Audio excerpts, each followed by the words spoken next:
Hello everyone, welcome to online study YouTube channel. Online study YouTube চ্যানেলে আপনাদের সবাইকে স্বাগত। তো এই ভিডিওর মাধ্যমে ইন্ডিয়া পোস্ট অফিসের তরফ থেকে সম্পূর্ণ নতুন একটি নোটিফিকেশন কিন্তু প্রকাশ করা হয়েছে। সেখানে অল ওভার ইন্ডিয়ার প্রতিটি জেলার পোস্ট অফিসে আপনাদের কিন্তু নিয়োগ করা হবে, যেখানে শুধুমাত্র মাধ্যমিক পাস থাকলেই আপনারা কিন্তু আবেদন করতে পারবেন। সিলেকশন হয়ে যাওয়ার পর আপনাদের প্রতি মাসে 23,500 টাকার মতন কিন্তু বেতন থাকছেন। অল ওভার ইন্ডিয়ার প্রত্যেক মেল প্রত্যেক ফিমেল উভয় প্রার্থীরা কিন্তু এখানে আবেদন করতে পারবেন। তার জন্য কিন্তু ফর্ম ফিল আপও কিন্তু শুরু হয়েছে, যেখানে কোনো রকম লিখিত পরীক্ষা কিন্তু সিলেকশন প্রসেসের মধ্যে থাকছে না এবং কোনো রকম আবেদন মূল্যেরও কিন্তু প্রয়োজন নেই। এখানে অল ওভার ইন্ডিয়া বেসিসে কিন্তু এই নিয়োগটি করা হবে, যেখানে নভেম্বর থেকে ডিসেম্বরের মধ্যে আপনাদের কিন্তু এই নিয়োগটি কমপ্লিট করা হবে। তো এই যে আপডেটটি উঠে এসেছে সবকিছুই আপনাদের কাছে বিস্তারিতভাবে তুলে ধরবো। তার জন্য পুরো ভিডিওটি আপনারা প্রথম থেকে শেষ পর্যন্ত কমপ্লিট দেখুন। পুরো কমপ্লিট ইনফরমেশন বা কমপ্লিট আপডেট আপনারা কিন্তু এই ভিডিওর মাধ্যমে পেয়ে যাবেন। এছাড়াও এই ধরনের বিভিন্ন জব আপডেটের ভিডিওর পাশাপাশি বিভিন্ন ধরনের জিকে রিলেটেড ভিডিও পাওয়ার জন্য যদি চ্যানেল নতুন হয়ে থাকেন সেক্ষেত্রে অবশ্যই চ্যানেলটিকে সাবস্ক্রাইব করে পাশে থাকা বেল আইকনটি অল করে রেখে দেবেন। তো চলুন বিস্তারিত তথ্য নিয়ে মূল ভিডিওতে চলে যাচ্ছি। তো আপনারা দেখতে পাচ্ছেন পোস্ট অফিস নিউ রিক্রুটমেন্ট 2025, এখানে অল ওভার ইন্ডিয়া বেসিসে কিন্তু নিয়োগটি করা হবে। অর্থাৎ পোস্ট অফিস তরফ থেকে এই যে নতুন নিয়োগ বিজ্ঞপ্তি প্রকাশ করা হয়েছে, যেখানে আপনাদের পোস্ট অফিস এজেন্ট পোস্টের জন্য কিন্তু নিয়োগ বিজ্ঞপ্তি প্রকাশ করা হয়েছে। এখানে অল ওভার ইন্ডিয়ার প্রত্যেক মেল প্রত্যেক ফিমেল উভয় প্রার্থীরা কিন্তু আবেদন করতে পারবেন, যেখানে আপনারা কিন্তু বিভিন্ন সার্কেল দেখতে পাচ্ছেন এবং সেই সার্কেল ওয়াইজ বিভিন্ন হেড পোস্ট অফিসের নামও আপনারা দেখতে পাচ্ছেন। যেমন নর্থ ইস্টের মধ্যে আগরতলা, তারপর ডিমাপুর, ইম্ফল, এগুলো আপনারা দেখতে পাচ্ছেন। এছাড়াও আপনারা ওয়েস্ট বেঙ্গলের মধ্যে কলকাতা, শিলিগুড়ি দেখতে পাচ্ছেন। তার পাশাপাশি আপনারা আসামের মধ্যে গুয়াহাটি দেখতে পাচ্ছেন। অর্থাৎ এই সমস্ত সার্কেল ওয়াইজ এই সমস্ত বিভিন্ন পোস্ট অফিসে আপনাদের কিন্তু এই নিয়োগটি করা হচ্ছে।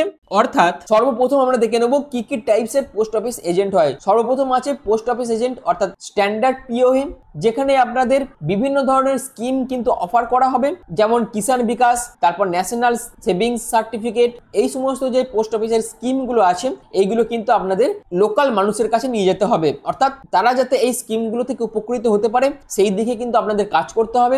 এবং এখানে বলে দেওয়া আছে educate customers about benefits of different saving scheme, অর্থাৎ যে সমস্ত সেভিং স্কিমগুলো আছে সেইগুলো যাতে প্রতিটি মানুষ পেতে পারে বা সেই সুযোগগুলোকে কাজে লাগাতে পারে সেই হিসেবে আপনাদের কিন্তু কাজ করতে হবে। এছাড়াও আরো যেটি আছে সেটা হচ্ছে পোস্টাল লাইফ ইন্স্যুরেন্স, যেটা হচ্ছে পিএলআই, বা রুরাল পোস্টাল লাইফ ইন্স্যুরেন্স, যেটা হচ্ছে আরপিএলআই। অর্থাৎ আপনাদের পিএলআই বা আরপিএলআই এজেন্ট হিসেবেও কিন্তু নিয়োগ করা হয়, যেখানে আপনাদের কিন্তু এই সমস্ত যে স্কিমগুলো আছে সেগুলো প্রত্যন্ত গ্রামীণ এলাকাতে গ্রামের মানুষের কাছে নিয়ে যেতে হবে এবং তাদেরকে কিন্তু এই স্কিমের সুযোগ সুবিধাগুলো দিতে হবে।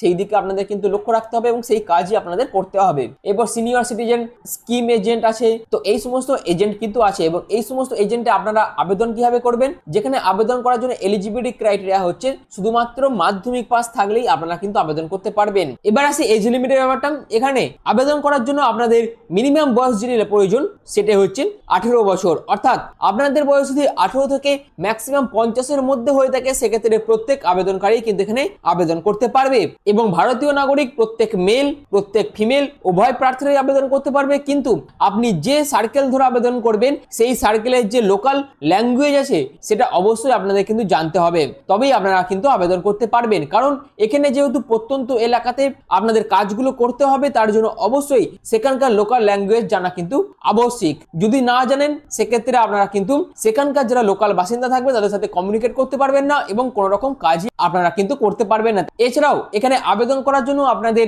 ব্যাকগ্রাউন্ড চেক করা হবে, যেখানে বলে দেওয়া আছে এই background check is often conducted to ensure that the candidate does not have a criminal record. অর্থাৎ আপনাদের যদি কিছু ক্রিমিনাল রেকর্ড থেকে থাকে সেক্ষেত্রে আপনারা আবেদন করতে পারবেন না এবং সেই চেকটিও কিন্তু এখানে করা হবে ভেরিফিকেশনের মাধ্যমে। এছাড়াও যাদের এক্সপিরিয়েন্স আছে তারাও কিন্তু এখানে আবেদন করতে পারবে এবং আবেদন করার জন্য অবশ্যই আপনাদের লোকাল রেসিডেন্স হতে হবে এবং অবশ্যই আপনাদের কিন্তু ফিনান্সিয়ালি ভাবে আপনাদের কিন্তু সাউন্ড হতে হবে, যেগুলো কিন্তু অ্যাডিশনাল রিকোয়ারমেন্টস এর মধ্যে পড়ে যাচ্ছে। আর এগুলো কিন্তু ম্যান্ডেটরি নয়, অর্থাৎ এগুলো যদি আপনাদের জানা থাকে সেক্ষেত্রে আপনাদের কাজের ক্ষেত্রে বাড়তি সুযোগ কিন্তু দেবে এই সমস্ত দিকগুলো। আর আবেদন করার জন্য মিনিমাম যোগ্যতা হচ্ছে মাধ্যমিক পাস এবং এখানে যে এজ ক্রাইটেরিয়া বলে দিয়েছে সেইগুলো থাকলেই আপনারা কিন্তু আবেদন করতে পারবেন। এরপর আসি অ্যাপ্লিকেশন প্রসেস, যেখানে আবেদন করার জন্য অবশ্যই আপনাদের কিন্তু ফর্ম ফিল আপ করতে হবে। অর্থাৎ আপনাদের যে নিয়ারেস্ট পোস্ট অফিসগুলো আছে সেখানের তরফ থেকে কিন্তু একটি ফর্ম প্রকাশিত করা হবে এবং সেই রিলেটেড নোটিফিকেশন প্রকাশিত করা হবে। এছাড়াও এই ফর্মটি আপনারা কিন্তু ইন্ডিয়ান পোস্টাল ডিপার্টমেন্টের যে অফিসিয়াল ওয়েবসাইট আছে সেখান থেকেও ডাউনলোড করতে পারবেন এবং সেই ফর্মটি আপনাদের ফিল আপ করতে হবে, যেখানে পার্সোনাল ডিটেইলস দিতে হবে, অর্থাৎ name, date of birth, address, তারপর কন্ট্যাক্ট ইনফরমেশন, এগুলো আপনাদের দিতে হবে। এরপর এডুকেশনাল ব্যাকগ্রাউন্ড আপনাদের দিতে হবে, অর্থাৎ আপনার যা এডুকেশনাল কোয়ালিফিকেশন আছে সেই সমস্ত তথ্য আপনাদের দিতে হবে। আপনার যদি কিছু প্রিভিয়াস ইয়ার এক্সপিরিয়েন্স থেকে থাকে সেই তথ্যগুলো আপনারা দেবেন, এবং এনি আদার ইনফরমেশন যদি আপনাদের থেকে থাকে সেগুলো অবশ্যই দেবেন। এবং এখানে কিন্তু local residency proof, language proficiency, এই সমস্ত তথ্যগুলো দিয়ে কিন্তু আবেদনটি করতে হবে। এবং এখানে আবেদন করার জন্য কি কি ডকুমেন্টস এর প্রয়োজন আছে, সর্বপ্রথম আইডি প্রুফ। এই আইডি প্রুফ হিসেবে আপনারা যে কোনো আধার কার্ড অথবা ভোটার কার্ড অথবা পাসপোর্ট অথবা any other government ID card কিন্তু আপনারা এই ফর্মের সাথে আইডি প্রুফ হিসেবে অ্যাটাচ করতে পারেন। এরপর অ্যাড্রেস প্রুফ, যেখানে utility beans, rent agreement or any official documents কিন্তু আপনাদের অ্যাড্রেস প্রুফ হিসেবে জমা করতে হবে। এরপর এডুকেশনাল সার্টিফিকেটের প্রয়োজন আছে, যেখানে ক্লাস 10 সার্টিফিকেট কিন্তু ম্যান্ডেটরি। এছাড়াও আপনারা যদি হায়ার এডুকেশন কোয়ালিফিকেশন করে থাকেন সেই রিলেটেড সার্টিফিকেটও আপনাদের কিন্তু ফর্মের সাথে অ্যাটাচ করতে হবে। এরপর আসি পাসপোর্ট সাইজ ফটোগ্রাফের প্রয়োজন আছে, অর্থাৎ আপনার রিসেন্ট পাসপোর্ট সাইজ ফটোগ্রাফের প্রয়োজন আছে। তারপর যাদের এক্সপিরিয়েন্স আছে সেক্ষেত্রে তাদের এক্সপিরিয়েন্সের রিলেটেড যে সার্টিফিকেট এবং সেই যে তথ্য সেগুলো কিন্তু অবশ্যই ফর্মের সাথে অ্যাটাচ করবে। এই রকম ভাবে আপনাদের ফর্মটি কিন্তু ফিল আপ করতে হবে। এবং অবশ্যই যেখান থেকে আপনারা ফর্মটি নেবেন, অর্থাৎ আপনার যে নিয়ারেস্ট পোস্ট অফিস আছেন সেখানে গিয়ে আপনাদের ফর্মটি কিন্তু জমা করে আসতে হবে। এছাড়াও আপনাদের পোস্ট অফিস থেকে যখন এই নিয়োগ বিজ্ঞপ্তি প্রকাশিত করা হবে, যেখানে বলে দেবে ফর্মটি জমা করতে, সেখানে গিয়ে আপনাদের কিন্তু জমা করে আসতে হবে। এখানে আপনাদের সিলেকশন প্রসেসের মধ্যে কি থাকছে, প্রথমে আপনার যে তথ্যগুলো দিয়ে আবেদন করবেন সেই তথ্যের উপর ভিত্তি করে আপনাদের ফর্মগুলোকে ইনিশিয়াল ভাবে স্ক্রিনিং করা হবে, অর্থাৎ আপনাদের ফর্মটি স্ক্রুটিনি করা হবে। স্ক্রুটিনি করার পর যারা যারা যোগ্য প্রার্থী তাদের একটি মেরিট লিস্ট প্রকাশিত করা হবে এবং শর্ট লিস্টেড ক্যান্ডিডেটদের কিন্তু রিটেন এক্সামের জন্য ডাকা হবে। এবং তারপর আপনাদের ইন্টারভিউ হয়ে আপনাদের কিন্তু সিলেকশন প্রসেস কমপ্লিট করা হবে। আর এই রিটেন এক্সামটা কিন্তু অনেক ক্ষেত্রেই হয় না, যদি আপনার পোস্ট অফিসে যা ভ্যাকেন্সি থাকবে তার থেকে বেশি সংখ্যক, অর্থাৎ অনেক বেশি সংখ্যক প্রার্থী যদি আবেদন করে থাকে সেক্ষেত্রে আপনাদের রিটেন টেস্ট হতেও পারে। এটা কিন্তু ম্যান্ডেটরি নয়, এটা কিন্তু ডিপেন্ড করছে পোস্ট অফিস ওয়াইজ। কিন্তু ইন্টারভিউ এবং ডকুমেন্ট ভেরিফিকেশনটা কিন্তু আপনাদের নেওয়াই হবে। এই দুটো প্রসেসের উপর ভিত্তি করে আপনাদের সিলেকশন করা হবে। আর রিটেন টেস্ট যেটা আছে সেটা কিন্তু সম্পূর্ণভাবে ডিপেন্ড করছে পোস্ট অফিস ওয়াইজ। এরপর আপনাদের কিন্তু ট্রেনিং প্রোভাইড করা হবে, অর্থাৎ কিছু সপ্তাহের আপনাদের একটি ট্রেনিং প্রোভাইড করা হবে, যেখানে আপনাদের detail information about postal savings and insurance schemes এবং কাস্টমার সার্ভিস স্কিলস এবং সেলস অ্যান্ড মার্কেটিং টেকনিক্সের উপর আপনাদের কিন্তু ট্রেনিং দেওয়া হবে। এবং আপনারা যখন ফাইনালি হবে এই ট্রেনিংটি কমপ্লিট করবেন, তারপর আপনাদের একটি সার্টিফিকেট প্রোভাইড করা হবে এবং তারপরে আপনারা কিন্তু এজেন্ট রূপে পোস্ট অফিসে কাজ করতে পারবেন। এই হচ্ছে পুরো বিষয়টা। তো এবার আপনারা আবেদন কিভাবে করবেন তার একটি তথ্য, অর্থাৎ তার একটি ছোট্ট প্রসেস আমি কিন্তু এই ভিডিওর মাধ্যমে এবার দেখিয়ে দিচ্ছি। অর্থাৎ একটি বায়োডাটার ফর্ম আমি ওপেন করে নিয়েছি, যেটা কিছুদিন আগেই আগরতলা ডিভিশনের যে এই এজেন্ট পোস্টের জন্য নিয়োগ বিজ্ঞপ্তি প্রকাশিত করা হয়েছিল সেখানে যে ফর্মটি দিয়ে দেওয়া হয়েছিল সেই ফর্মটি আমি একবার আপনাদের সামনে তুলে ধরছি এবং কিভাবে আপনারা ফিল আপ করবেন একটি ডেমো হিসেবে আমি সেটা আপনাদের দেখিয়ে দিচ্ছি। তো আমি অ্যাপ্লিকেশন ফর্মটা ওপেন করে নিয়েছি। প্রথমে অ্যাপ্লাইড পোস্ট নেমটা এখানে লিখবেন, তারপর আপনাদের সেলফ অ্যাটাচড ফটোগ্রাফটা এখানে অ্যাটাচ করতে হবে, name of candidate, father name, date of birth, তারপর ক্যাটাগরিটা এখানে মেনশন করবেন। আর অবশ্যই আপনাদের এই পুরো ফর্মটা কিন্তু ক্যাপিটাল লেটারে ফিল আপ করতে হবে। এরপর আপনাদের আধার নাম্বার, মোবাইল নাম্বার, আপনাদের রিলিজিয়নটা এখানে মেনশন করে দেবেন। তারপর আপনাদের এডুকেশনাল কোয়ালিফিকেশনের বিস্তারিত তথ্য যা যা আছে সবকিছু দেবেন, যেখানে ক্লাস 10 থেকে আপ টু গ্রাজুয়েশন পর্যন্ত আপনাদের যা যা কোয়ালিফিকেশন আছে সবকিছু বিস্তারিতভাবে দিয়ে দেবেন, যেখানে board name, subject, passing year, marks, percentage of marks সবকিছু আপনাদের বিস্তারিতভাবে দিতে হবে। আর এর পাশাপাশি যদি আপনাদের আদার কোনো কোয়ালিফিকেশন বা আদার কিছু এক্সপিরিয়েন্স থেকে থাকে সেটা আপনারা এখানে মেনশন করবেন।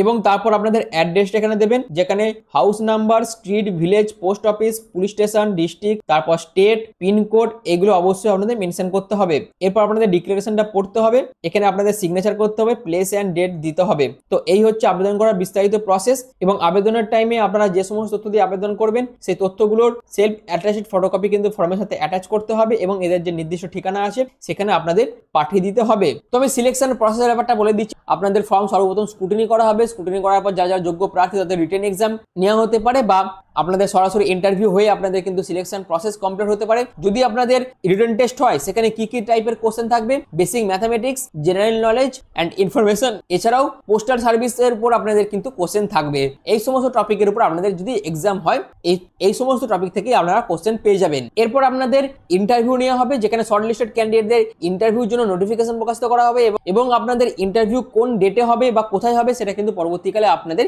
নোটিফিকেশনের মাধ্যমে কিন্তু ইনফর্ম করে দেওয়া হবে। এরপর আপনারা প্রিপারেশন কিভাবে নেবেন, অর্থাৎ ইন্টারভিউর জন্য প্রিপারেশন কিভাবে নেবেন, যেখানে বলা হচ্ছে prepare to discuss your background, experience and reason for wanting to become a post office agent, অর্থাৎ আপনি কি জন্য পোস্ট অফিস এজেন্ট হতে চাইছেন, এই সমস্ত টপিকের উপর আপনাদের কিন্তু কোশ্চেন করা হবে ইন্টারভিউতে। এছাড়াও আপনাদের কিন্তু পোস্টাল প্রোডাক্টস এর উপর কি কি নলেজ আছে, সেলস এক্সপিরিয়েন্স, এইসবের উপরও আপনাদের কিন্তু কোশ্চেন করা হবে। তো এই সমস্ত টপিকের উপর আপনাদের কিন্তু ডিটেলস নলেজ কিন্তু নিয়ে রাখতে হবে। এছাড়াও যখন আপনাদের ইন্টারভিউ হয়ে যাবে তারপর আপনাদের ব্যাকগ্রাউন্ড চেক করা হবে, যেখানে ডকুমেন্ট ভেরিফিকেশন করা হবে এবং প্রত্যেকটি ক্যান্ডিডেটদের ব্যাকগ্রাউন্ড চেক করা হবে এবং তারপর ডকুমেন্ট ভেরিফিকেশন হয়ে আপনাদের কিন্তু সিলেকশন প্রসেস কমপ্লিট করা হবে এবং সিলেকশন হয়ে যাওয়ার পর আপনাদের কিছু উইকের জন্য একটি ট্রেনিং দেওয়া হবে। তারপরে আপনারা কিন্তু এজেন্ট হিসাবে পোস্ট অফিসে কাজ করতে পারবেন। এই হচ্ছে পুরো বিষয়টা। তো এই ভিডিওর মাধ্যমে আপনি কিভাবে একজন পোস্ট অফিসের এজেন্ট হিসেবে কাজ করবেন সেই রিলেটেড যাবতীয় যে তথ্যগুলো পোস্ট অফিসের তরফ থেকে উঠে এসেছিল সেইগুলো আপনাদের কাছে তুলে ধরলাম। আশা করি আপনাদের কাছে পুরো বিষয়টা ক্লিয়ার হয়ে গেছে। এবার আপনাদের মনে একটা কোশ্চেন, এর নোটিফিকেশন কবে প্রকাশিত করা হবে? তো দেখুন, তো কিছুদিন আগেই আগরতলা ডিভিশনের তরফ থেকে কিন্তু এই এজেন্ট পোস্টের জন্য নিয়োগ বিজ্ঞপ্তি প্রকাশিত করা হয়েছিল। এছাড়াও কিছুদিন আগে আসাম বা ত্রিপুরাতেও কিছু কিছু জায়গার জন্য কিন্তু এজেন্ট পোস্টের জন্য নিয়োগ বিজ্ঞপ্তি প্রকাশিত করা হয়েছিল। তো তার আপডেট এবং ফর্ম ফিল আপের পদ্ধতি আমি এই চ্যানেলের মাধ্যমে বিস্তারিতভাবে তার আপডেটগুলো দিয়েছিলাম। তো সেখানে অনেকেই কোশ্চেন করেছিলেন যে কিভাবে এই পোস্ট অফিসে এজেন্টের জন্য কি কি কোয়ালিফিকেশন বা কি কি স্টেপ আছে বা কি কি ইনফরমেশন জানার আছে সেই রিলেটেড অনেকেই কমেন্ট সেকশনে কমেন্ট করেছিলেন। তো আমি সেই জন্য একটি কমপ্লিট ইনফরমেটিভ আপডেট আপনাদের দিয়ে রাখলাম, যেটা সম্পূর্ণ পোস্ট অফিসের তরফ থেকে প্রকাশিত করা হয়েছে। অর্থাৎ পোস্ট অফিসে কিভাবে আপনি একজন এজেন্ট হবেন সেই রিলেটেড যাবতীয় যা ইনফরমেশন সবকিছুই আপনাদের কাছে তুলে ধরলাম। তো এই হচ্ছে পুরো বিষয়টা, অর্থাৎ এর যে পুরো রিক্রুটমেন্ট প্রসেসটা এটা কিন্তু নভেম্বর থেকে ডিসেম্বরের মধ্যে আপনাদের কমপ্লিট করা হতে পারে। আর বেশ কিছুদিন আগে নর্থ ইস্টে কিন্তু এজেন্ট পোস্টের জন্য নিয়োগ বিজ্ঞপ্তি প্রকাশিত করা হয়েছিল এবং সেখানে আপনারা কিভাবে আবেদন করবেন সেই রিলেটেড আমি বিস্তারিত ভিডিও কিন্তু আগেই বা সেই আপডেটও কিন্তু আপনাদের কাছে ভিডিও আকারে তুলে ধরেছি। তো আগামী দিনে বাকি যে সমস্ত সার্কেলগুলোতে এই এজেন্ট পোস্টের জন্য নিয়োগ বিজ্ঞপ্তি প্রকাশিত করা হবে তার আপডেট পাওয়ার জন্য অবশ্যই চ্যানেলটিকে সাবস্ক্রাইব করে পাশে থাকা বেল আইকনটি অল করে রেখে দেবেন এবং সেখানে আবেদন করার জন্য আপনাদের কি কি ক্রাইটেরিয়া ফুলফিল করতে হবে তার জন্য কিন্তু এই ভিডিওটির মাধ্যমে আপনাদের সমস্ত আপডেটগুলো দিয়ে রাখলাম। অবশ্যই যখন এর পরবর্তীতে বিভিন্ন সার্কেল ওয়াইজ অর্থাৎ ওয়েস্ট বেঙ্গল থেকে শুরু করে আসাম থেকে শুরু করে যখনই এই সমস্ত সার্কেলে এজেন্ট পোস্টের জন্য নিয়োগ বিজ্ঞপ্তি প্রকাশিত করা হবে তখন আপডেট পাওয়ার জন্য অবশ্যই চ্যানেলটিকে সাবস্ক্রাইব করে পাশে থাকা বেল আইকনটি অল করে রেখে দেবেন। তো ভিডিওটি এখনের মতো এইটুকুই। যদি ভিডিওটি ভালো লেগে থাকে, যদি ভিডিওটি ইনফরমেটিভ মনে হয় তাহলে অবশ্যই চ্যানেলটিকে সাবস্ক্রাইব করে পাশে থাকা বেল আইকনটি অল করে রেখে দেবেন। আর ভিডিওটি এখনের মতো এইটুকুই। পুরো ভিডিওটি প্রথম থেকে শেষ পর্যন্ত দেখার জন্য আপনাদের অসংখ্য ধন্যবাদ।